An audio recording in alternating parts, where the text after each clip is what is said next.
Hello दोस्तों, मैं बबर सिंह और आप सभी का मेरे सुरतंग चैनल पर स्वागत है।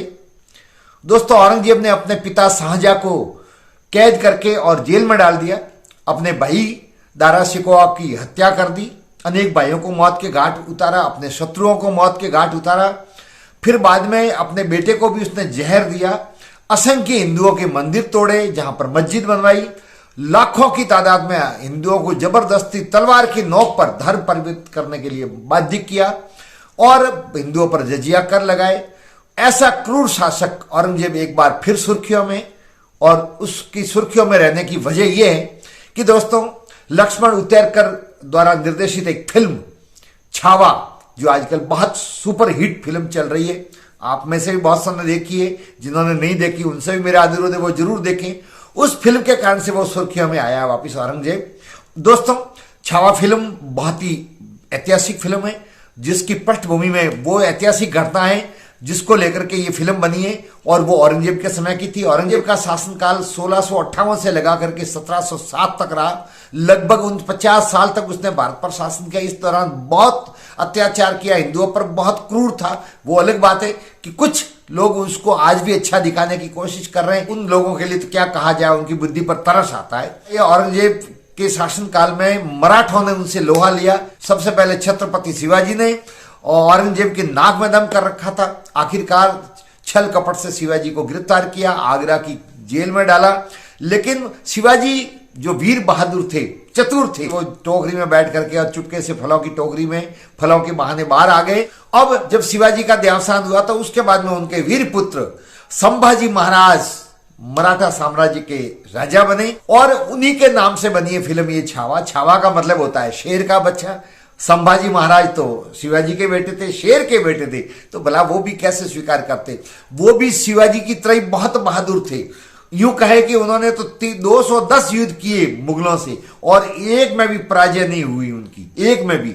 आखिरकार जब औरंगजेब ने देखा कि संभाजी को पराजित करना बहुत मुश्किल है, तो उसने अपना मुकुट उतार करके कसम खाई थी कि मैं जब तक संभाजी को गिरफ्तार नहीं कर लेता हूं, मराठों पर विजय प्राप्त नहीं कर लेता हूं, तब तक मैं ये मुकुट धारण नहीं करूंगा। उसके लिए उसने साम दाम दंड भेद की नीति अपनाई जो मुगलों में थी। आखिरकार उसने संभाजी की सौतेली मां को अपने पक्ष में किया, उनके सालाजी थे गैनाजी, उनको भी अपने पक्ष में किया, और उनसे मदद लेते हुए षड्यंत्र पूर्वक संभाजी महाराज को कैद किया। कैद करने के बाद में उसने उन पर दबाव डाला कि वो इस्लाम स्वीकार करें, लेकिन संभाजी जो दृढ़ राखे धर्म को ताही राखे किरतार, संभाजी महाराज शिवाजी के बेटे थे, वो कैसे इस्लाम स्वीकार कर सकते थे। उन्होंने स्पष्ट तौर पे मना किया कि मेरे प्राण भले ही चले जाए, लेकिन मैं इस्लाम स्वीकार नहीं करूंगा। मैं कायर हिंदू नहीं हूं, मैं बहादुर हिंदू हूं, मैं कभी नतमस्तक नहीं हो सकता इस रूप में इस्लाम स्वीकार करने के लिए। आखिरकार उनको 40 दिन तक, जी हां दोस्तों, 40 दिन तक इस क्रूर मुगल बादशाह ने उनको यातनाएं दी, भयंकर यातनाएं दी। उनकी जुबान जीते जी खींच के बाहर निकाल दी गई, उनकी आंखें फोड़ करके बाहर निकाल दी गई, उनके शरीर से जीते जी खाल उधेड़ दी गई, और उसके बाद में गरम गरम सलाखों से उनके शरीर को अनेक बार यातना दे करके और उनको इस्लाम स्वीकार करवाने की कोशिश की गई, लेकिन वो अपने धर्म पर अड़िग रहे। आखिरकार 40 दिन तक भयंकर यातना सहने के बाद में बेरहमी से उनकी हत्या कर दी गई। उसके बाद में उनकी जो रानी थी, उनको, उनके बेटे की भी हत्या कर दी गई, लेकिन उन्होंने अपने धर्म पर अड़िग रहे। दोस्तों, ये फिल्म जब हम देखते हैं गर्व महसूस होता है। प्राणों का उत्सर्ग कर दिया, अपने प्राणों का बलिदान दे दिया, लेकिन धर्म को अड़िग रहे। दोस्तों, यही तो वो औरंगजेब क्रूर शासक था जिसने गुरु तेग बहादुर को दिल्ली के चांदनी चौक में, जो आप देख रहे हैं, जहां पर शीशगंज गुरुद्वारा है, यहीं पर लाकर के उनका सर था वो धड़ से अलग किया था।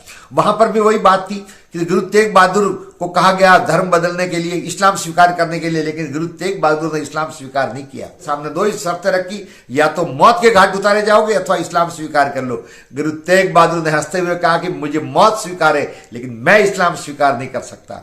फिर क्या था दोस्तों, इसी चांदनी चौक में उनका सर था तलवार से काट करके और धड़ से अलग कर दिया। जहां पर उनका शीश गिरा था, ये जो आप देख रहे हैं शीशगंज गुरुद्वारा, वहीं पर आज शीशगंज गुरुद्वारा है, जहां लोग माथा टेकने के लिए आते हैं, नमन करने के लिए आते हैं। यहीं पर वो क्रूर औरंगजेब नहीं रुका। उनके जो अनुयायी थे मतीदास, उनको आरी से जिंदा चिरवा दिया गया, सीधा सिर से लगा करके पैर तक।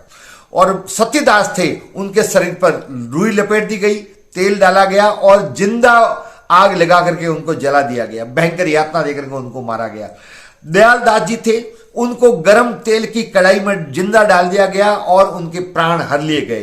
तो दोस्तों ये सुनते हैं तब भी हमारे रोंगटे खड़े हो जाते हैं, कितना कष्ट सहा होगा, ये यातनाएं कितनी क्रूर थी, कितनी असहनीय रही होगी, फिर भी वो दृढ़ रहे धर्म पर। यदि उस दौरान वो इस्लाम स्वीकार कर लेते तो उनको माफ कर लेते। तो दोस्तों इस प्रकार से इतना ये क्रूर था औरंगजेब। उसने असंख्य मंदिरों को तोड़ा, काशी का विश्वनाथ मंदिर उसने तोड़ा, संभल की जो अभी मस्जिद पर जो विवाद चल रहा है वहां पर मंदिर था, उस मंदिर को तोड़ करके वहां पर मस्जिद बनवाई। हिंदुओं के 5 जो बड़े मंदिर थे उन सब पर उसने आक्रमण किया। दोस्तों इसी के कारण से कृष्ण को लेकर के श्रीनाथ जी आए थे।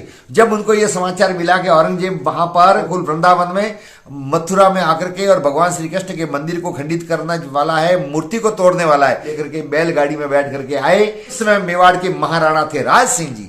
जी हाँ दोस्तों, मेवाड़ के महाराणा इंदिया सूरज राज सिंह जी ने कहा कि सहर्ष आप मेवाड़ आइए। मेवाड़ आए महाराणा राज सिंह जी और उनकी रानी सा ने आगे जाकर के स्वागत किया। जो पास में ये पूरा जागीरी में दिया, यहाँ पर भव्य मंदिर बना जहां हम दर्शन करने के लिए जाते हैं।